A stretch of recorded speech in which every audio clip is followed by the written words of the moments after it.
વિશ્વામિત્ર આખી દુનિયાના મિત્ર હતા, છતાં એના યજ્ઞમાં હાડકા નાખવા વાળા અસુરો હતા. એના યજ્ઞ ભંગ કરવા વાળા અસુરો હતા. આપણે વેજીટેરિયન હોઈએ અને ગીરના જંગલમાં ફરવા જઈએ ને હામો સિંહ આવે તો આપણે ત્યાં એમ ન કહેવાય ને, ભાઈ હું તો પૂર્ણ શાકાહારી છું, તું મને ન ખાતો, તું શાકાહારી છો એનાથી સિંહને હું લેવા દેવા. સિંહ તો એને જે કરવું છે એ કરશે, તું શાકાહારી છો એનાથી. આપણે વિશ્વામિત્ર હોઈએ એનાથી આપણા કોઈ શત્રુ નહીં બને એવો કોઈ સંબંધ નથી.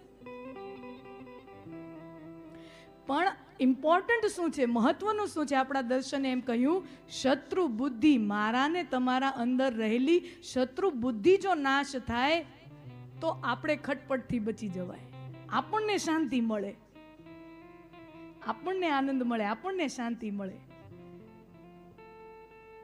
તો આ જે કોયડા છે, આજે અમુક ચાવીઓ છે, આજે અમુક ફંડા છે, એનું નામ જ ભાગવતની કથા છે.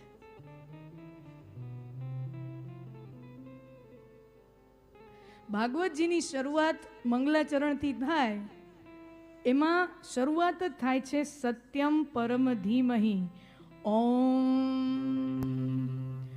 જન્માદ્યસ્ય યતોન્વયાદિતરતશ્ચાર્થે સ્વભિઘ્નસ્વરાટ તેને બ્રહ્મહૃદાય આદિકવયે મુહ્યન્તિ યત સૂરયઃ તેજો વારી મૃદામ યથા વિનિમયો યત્ર ત્રિસર્ગો મૃષા ધામ્ના સ્વેન સદા નિરસ્તકુહકમ સત્યમ પરમ ધીમહિ. સત્યમ પરમ ધીમહિ. સત્યમ પરમ ધીમહિ.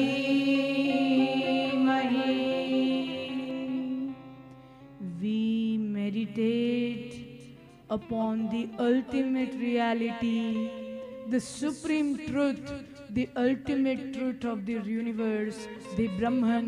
We meditate upon that. Satyam Param Dhimahi. આ મંત્રથી, આ શ્લોકથી ભાગવતજીની શરૂઆત થાય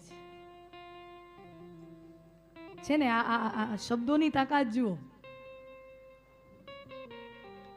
અર્થ કોઈ નથી સમજ્યું, પણ જે પળવારમાં જે વાતાવરણ બદલી ગયું, અનુભવ્યું તમે?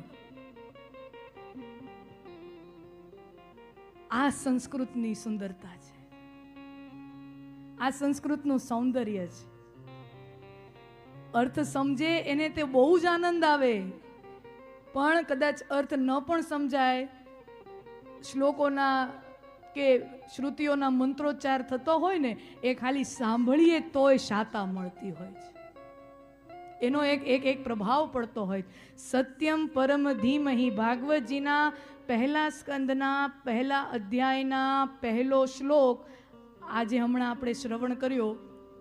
જન્માદ્યસ્યથી જે શરૂઆત કરી અને અંત થયો સત્યમ પરમ ધીમહિ, એ સત્યનું અમે ધ્યાન કરીએ છીએ. તમે વિચાર કરો, ભાગવતજી વૈષ્ણવ ગ્રંથ છે, કૃષ્ણ પરમાત્મા સંબંધી આ ગ્રંથ છે, જેમાં કૃષ્ણ ભક્તિની વાતો છે, કૃષ્ણ ભક્તોની વાતો છે, સ્વયં શ્રી કૃષ્ણની વાતો છે, એવો આ ગ્રંથ છે. અને એ ગ્રંથની શરૂઆત થઈ ત્યાં વ્યાસજી લખે છે સત્યમ પરમ ધીમહિ. એવું નથી લખતા કે કૃષ્ણમ પરમ ધીમહિ, નતર તો લખી શકાય. કૃષ્ણમ પરમ ધીમહિ નથી લખતા, સત્યમ પરમ ધીમહિ લખે છે. અને આ ખાલી એક શબ્દ વાપરીને વ્યાસજીએ આ ધર્મને, આ ગ્રંથને, આ ધર્મ ગ્રંથને દુનિયાનો સૌથી મહત્વનો અને સૌથી ચર્ચિત, સૌથી વધારે વર્ણિત, સૌથી વધારે ગવાયેલું બિન સાંપ્રદાયિક ગ્રંથ તરીકે આ ગ્રંથને સ્થાપે છે. એક શબ્દના પ્રયોગથી સત્યમ પરમ ધીમહિ, એ સત્યનું અમે ધ્યાન ધરીએ છીએ. ઈશ્વરમાં કદાચ લોકોને શ્રદ્ધા હોય કે ના હોય. સાંભળજો, આ વાત બહુ મહત્વની હું મૂકવા જઈ રહી છું અને એકદમ સ્વસ્થ થઈને સાંભળજો. આ દુનિયાને ભગવાન વગર હજીએ ચાલે. સાંભળજો, વ્યાસપીઠ ઉપર બેઠી છું, બહુ મહત્વની જગ્યા છે, જવાબદારી વાળી જગ્યા છે, અને સન્મુખ ભગવાન બેઠા છે અને ભાગવતજી બેઠા છે, અને છતાંય કહું છું આ દુનિયાને ભગવાન વગર હજીએ ચાલે નથી હાલતું. જે લોકો ભગવાનમાં નથી માનતા એ જીવે જ છે ને, ટેસ્ટથી જીવે છે. હા, નાસ્તિકો દુનિયામાં ઘણા છે અને વધતા જઈ રહ્યા છે. આ સંસારમાં, આ પૃથ્વી ઉપર 800 કરોડની અત્યારે વસ્તી છે. 8 અબજ, બરાબર? એમાં 125-150 કરોડ આપણા, 150 કરોડ ચીનના, 300 કરોડ તો આ બે દેશ પાસે જ છે. 800 કરોડની વસ્તી આ ધરતી ઉપર છે. આજથી 15-20 વર્ષ પહેલા આંકડાઓ એવા હતા કે દુનિયાનો સૌથી વધારે વસ્તી જે ધર્મની છે એ પહેલા નંબર ઉપર આવે ખ્રિસ્તી ધર્મ, ક્રિશ્ચન. આજથી 15-20 વર્ષ પહેલાની વાત કરું છું. પહેલા નંબરે ખ્રિસ્તી ધર્મ આવતો, બીજા નંબરે ઇસ્લામ આવે, અને ત્રીજા નંબરે હિન્દુ ધર્મ એક સમયે હતો, અત્યારે નથી. દુનિયામાં ત્રીજા નંબરની વસ્તી કોની છે ખબર છે? નાસ્તિકોની, જે એકેય ધર્મમાં નથી માનતા. અને ચોથા નંબરે હિન્દુ ધર્મ આવે છે. સત્ય છે આજના સમયમાં. અને એવું અનુમાન છે કે જે રીતે જે ગ્રોથથી નાસ્તિકોની સંખ્યા દુનિયામાં વધતી જઈ રહી છે, આજથી 15-20-25 વર્ષ પછી એવું બની શકે કે એ બીજા નંબરને 25-30-50 વર્ષ પછી કદાચ પહેલા નંબરે પણ હોય. એ તરફ અત્યારે જઈ રહ્યા છે. તો આ દુનિયાને ઈશ્વર વગર હજી પણ ચાલે.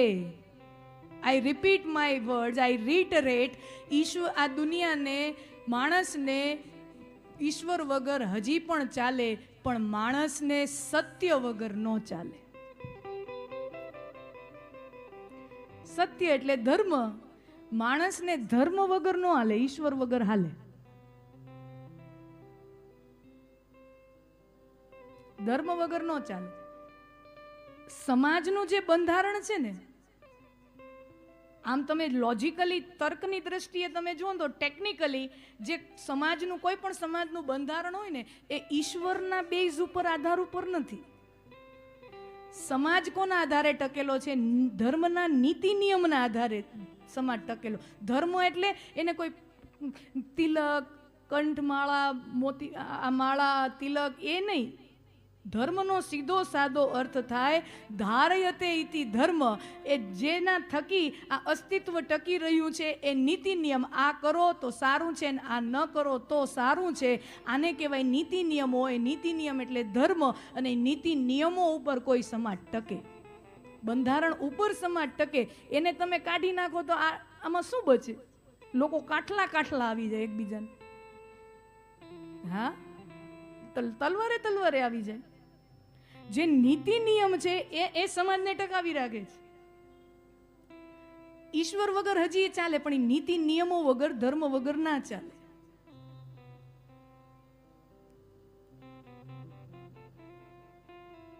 શાસ્ત્રો તો ત્યાં સુધી કે આપણે ત્યાં એવા ઘણા બધા ઋષિ મુનિઓ થઈ ગયા કે જે ઈશ્વરમાં નહોતા માનતા.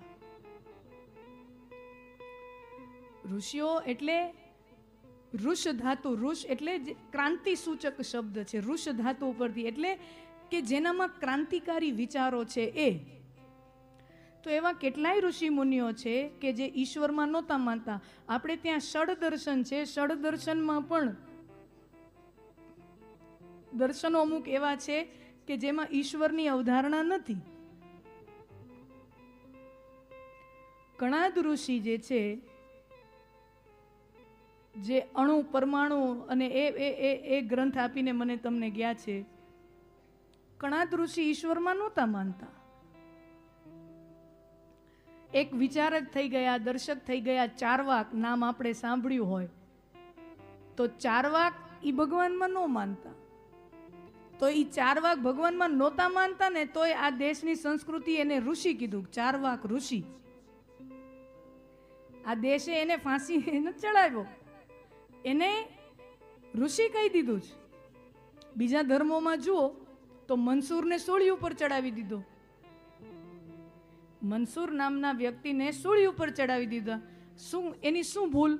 એની ભૂલ એટલી જ, અનલ હક એને કીધું કે જે ઈશ્વર છે એ જ હું છું. આપણે જેમ અહમ બ્રહ્મસ્મી કહીએ એ ઉદ્ઘોષણા એને કરી તો એ ધર્મના ધાર્મિક ગુરુઓથી સહન ન થયું અને એ માણસને સૂળીએ ચડાવી દીધું. ઐતિહાસિક વાત છે. આપણે ત્યાં ચારવાક ઋષિ થઈ ગયા, ચારવાક નામના વ્યક્તિ થઈ ગયા. એને એવો વિચાર આપ્યો, યાવત જીવેત સુખમ જીવેત ઋણમ કૃત્વા ઘૃતમ પીબેત ભસ્મી ભૂતસ્ય દેહસ્ય પુનરાગમન કુતઃ. આ ચારવાક દર્શન છે. આ એને આપેલું શાસ્ત્ર છે. જ્યાં સુધી જીવો ત્યાં સુધી જલસા કરીને જીવો. જ્યાં સુધી જીવો ત્યાં સુધી ટેસ્ટ કરીને જલસા કરીને જીવો. ખીચામાં પૈસા ન હોય તો દેવું કરીને ઘી પીઓ. આમાં મજા આવી. અત્યારે ભારતમાં આજ હાલે છે ને, દેવું કરીને ઘી પીઓ ને પછી લંડન ભેગા ભાગો.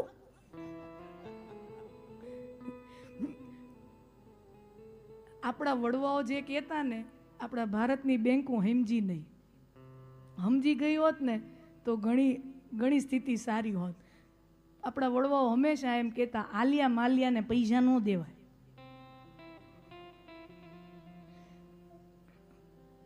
સમજાશે ને સમજાશે. બાકીના 4 દી પછી ને દાંત આવશે નાતા નાતા બાથરૂમમાં. આ ઘણી વાર એવું થાય. આ ઘણી વાર એવું થાય કે પછી સમજાય નહીં પછી 4-5 દિવસે સમજાય. અચ્છા, આપણા વડીલો એમ કહેતા નાલિયા મલિયાને પૈસા ન દેવાય. આપણી બેંક સમજી ગઈ હોત તો સારું હોત. તો અત્યારની જે વ્યવસ્થા આપણે જોઈએ છીએ બજારમાં, ઋણમ કૃત્વા ઘૃતમ પીવે, દેવું કરીને પણ ઘી પીઓ. અત્યારની સ્થિતિ આવી થતી જાય છે. ક્રેડિટ ઉપર જીવો, ક્રેડિટ ઉપર. આપણી પાસે કાંઈ નહીં હોત, કાંઈ નહીં, લોન લીધા રાખવાની. અને લોનમાં એવું, જેટલી મોટી લોન એટલી સગવડ. હા, આ આપણો દેશ એવો છે કે 2-5 કરોડની લોન લ્યો કે 20-25 લાખની લોન લ્યો તો એ ભરવી પડે.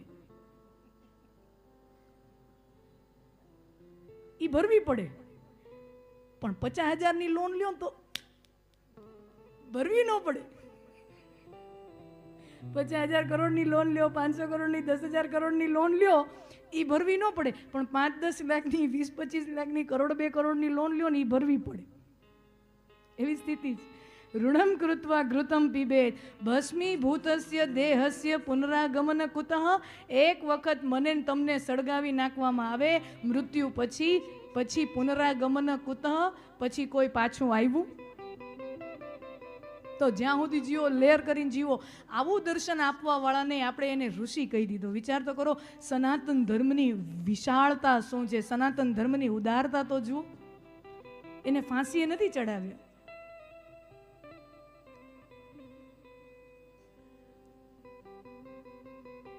આપણા શાસ્ત્રો તો ત્યાં સુધી કહે છે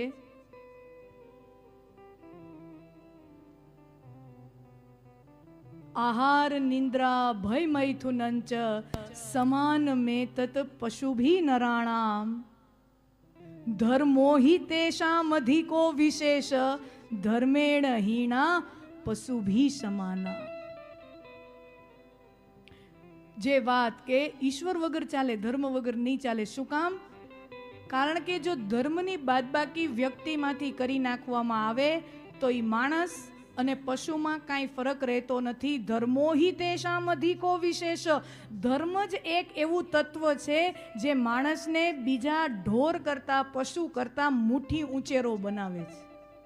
એવું કોઈ તત્વ હોય તો એક ધર્મ છે. તમે વિચાર કરો, દુનિયામાં સૌથી વધુ ઝડપે ચાલનારું પ્રાણી મનુષ્ય નથી, ચિત્તો છે, દીપડો છે, એ જે હોય એ આપણે એમાં ટેકનિકલ નથી પડતા, પણ માણસ તો નથી જ. સૌથી વધુ દૂરનું જોઈ શકનારું પ્રાણી એ માણસ નથી. માણસ પાણીની અંદર ન રહી શકે એમને. માણસ ઉડી ન શકે કોઈ યંત્ર વગર, એમને. ઝડપથી દોડી ન શકે, ઝડપથી ચાલી ન શકે, દૂરનું જોઈ ન શકે, ઉડી ન શકે, તરી ન શકે, પાણીની અંદર રહી ન શકે. સૌથી વધારે હિંસક પ્રાણી કોઈ હોય તો એ કંઈ માનવ નથી. છતાંય આ માયલું કાંઈ નથી, છતાંય મનુષ્ય આખી સૃષ્ટિ ઉપર રાજ કરે છે. શું કામ? માત્ર ને માત્ર એક કારણ કે મનુષ્યની અંદર ધર્મની સમજ છે. ધર્મ છે એટલે એકતા છે, એક જૂટ છે, સંપ છે, સંગઠન છે, અને એટલે એ પ્રકૃતિ ઉપર રાજ કરી શકે છે. પશુઓમાં આ નથી. જે ધર્મની જે સમજ છે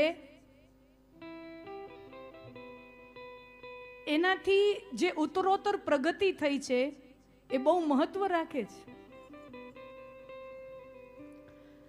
ધર્મ શું છે?